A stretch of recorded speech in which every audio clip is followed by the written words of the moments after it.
welcome back to another episode of the Daily Flip podcast. I'm your host, Alex, and today we're going to be flipping through a story coming from Jacobin. And they're speaking about how the Donald Trump tariffs are going to probably be overturned by the Supreme Court and why progressives should not be happy with that happening. With that said, we're going to jump into our daily debate. Are the tariffs an overreach in Donald Trump's executive powers? Throw your opinions down there. I've asked this question before. It will come into context very quickly as to why that's an important question and whether or not it's worth the Supreme Court doing what they're doing. So, with that, let's jump into the article. The headline for this Jacobin article reads, Trump's tariffs defeat spells long-term danger for the left. So, for a long time, I have been very openly free market and very openly anti-tariff, especially during Donald Trump's time. The reason Jacobin is so scared that they're quivering in their boots is because the reasoning, the logic, the legal perspective which the Supreme Court will bring to bear will actually limit the power of executive agencies and the executive as a whole. Why is that a bad thing? Because very often these regulatory agencies are used in a blasé way by any given executive, Donald Trump, Joe Biden, Obama, Bush, so on and so forth, in order to fulfill the mission that they believe they have been elected to uphold. And because Congress doesn't do much, they write in very broad interpretations, or at least non-specific interpretations, of what these regulatory agencies can do. Therefore, they give these executive agencies a lot of latitude. And the Supreme Court is coming in and saying, well, maybe they shouldn't have as much latitude. They've struck down Chevron before. They've struck down a lot of different cases saying that executive agencies don't have as sweeping authority as the Congress has abdicated and as people have implied that they have. And what is the legal doctrine that this this methodology of approach comes under? Quote, although at first glance a decision based on this logic does not appear dangerous, the recent history of the major questions doctrine demonstrates its potential to empower an unelected and highly conservative judiciary to obstruct social progress. A ruling against the Trump White House would further entrench this menacing legal principle. So, where are they actually coming down on this issue specifically?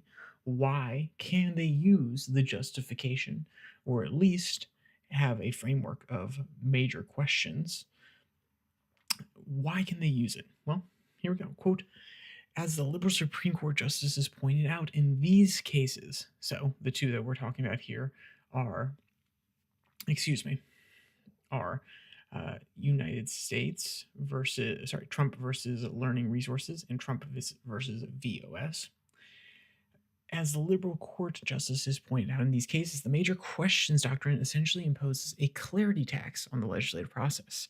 Congress must legislate with a level of specificity that it is usually impossible to achieve, and federal agencies are stripped of the autonomy and discretion required to rein in corporate power. Now, that last part of it is obviously Jacobin's spin on what these agencies are allowed and not allowed to do. And if you see them as tools to stop excesses in the market, to stop people from being taken advantage of, from corporations, from stepping in and going beyond their natural purview and affecting the social well-being of a country and a society, then of course that makes sense. And if you're a conservative, you'll say, well, they're very often stepping on businesses by imposing regulations, and they're restricting the free market by trying to crack up monopolies.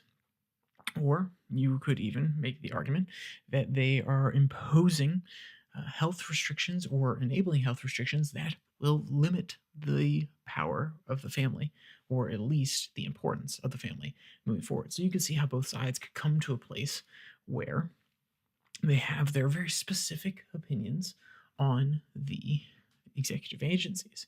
But also, there's a world in which it actually makes sense for liberals to say that they do not want an executive to have these sort of powers in places where the state has overreached and they're able to use executive agencies to enact tariff policy, to enact border control and immigration restrictions, the levying of different restrictions on visas.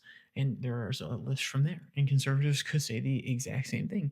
These agencies could actually provide backdoors for child tax credits in order to encourage more children to be born. They could levy protectionist, and this is not all conservatives, but some conservatives do believe still in protectionist policies, and some liberals do as well, which allow for the protection of unions and for local domestic economy. You can see how both sides would come to this point. The reason Jacobin specifically in this case, specifically, is frustrated and is not okay with it, in my opinion, this author who wrote this, is because the judiciary is conservative. If the judiciary was more liberal leaning, more progressive, I don't think there would be any issue with it. It's not actually a matter of principle, it's a matter of politics. And of course, in Washington, that's how it always works. But why can I say this with confidence? Because they use words such as social progress. That sounds like a very principled thing. And yet, in a world in which Congress constantly abdicates its power and more power is put in the hands of the executive, you need something that is able to balance out the the most extreme positions of any given president. And if it were a progressive court and they were doing it to Donald Trump and they were allowing more progressive social change in different interpretations of the law under the exact same framework, saying, well, actually, can the president restrict this? Why would they not actually have a broader mandate? Because they need to make sure that this major question is addressed in at least the formal understanding. And let's be clear, I'm actually inversing the logic that they're proposing here. But a major questions doctrine, why does it not allow for a more generous interpretation of the law? Because it is such a major question. It is one that must be addressed. I think that's stretching, but my point being, if there's a progressive court, I think Jacobin would be more okay with them stretching in order to do so, where the conservatives are definitely attempting to stretch their original interpretation of the major questions doctrine, and it's constantly being redefined and reused and codified during this judiciary, which is another reason, because it is in front of the public, because it's in the front of Jacobin. That's another reason they're aware of it and they are not happy about it. So what is their end all be all? What's the end point that they reach here in this article? Quote, leaving aside the fact that the framers of the U.S. Constitution had no real conception of capitalism, gave the federal government formidable tools to regulate the economy, and detested the prospect of concentrated economic power, the left should obviously be troubled by legal doctrines that empower an unelected judiciary to insulate oligarchs from even the most minimal and half-hearted challenges to their wealth and influence.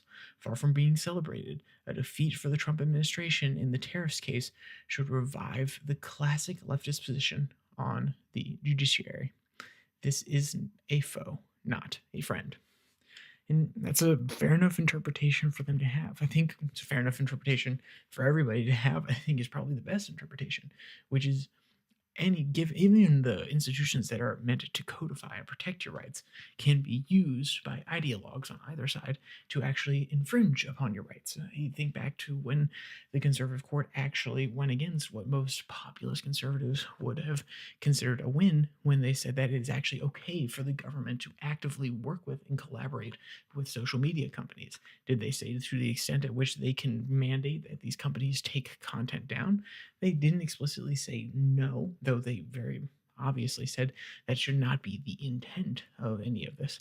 But that is something that conservatives were deeply frightful of underneath the Biden administration in the Twitter files when they came out.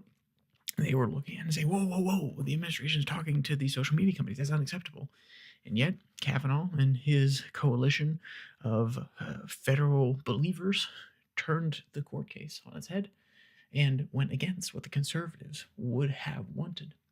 That's not to say that's a good thing that they're pushing back. It's not to say that's a bad thing that they're pushing back. It's to say that any government institution, anything that has the power to strip you of your rights, freedoms, and your basic,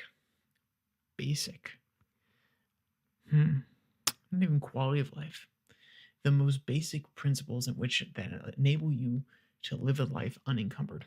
Let's put it that way. Not vague at all, not a platitude at all, definitely not. They should be doubted, questioned, untrusted, and they should be foes in your mind. Not in violent ways, not in ways that you try to tear them down, but you should always be skeptical and you should push back against their power. But hey, that's just my opinion. So, with that, if you want to listen to today's entire episode, you can find it down in the link in the description below that like and subscribe button. Also, down there, you can find the podcast on Spotify, Pocket Cast, Podvine, as well as the Twitter handle at your DailyFlip, where I post these episodes on Monday, Wednesday, Friday, and the 6 and 6 on Tuesday and Thursday. And 6 and 6 is all about getting 6 stories from around the world in 6 minutes or less, the international news. So, with that said, there's only one more thing to say. Stay safe, don't die,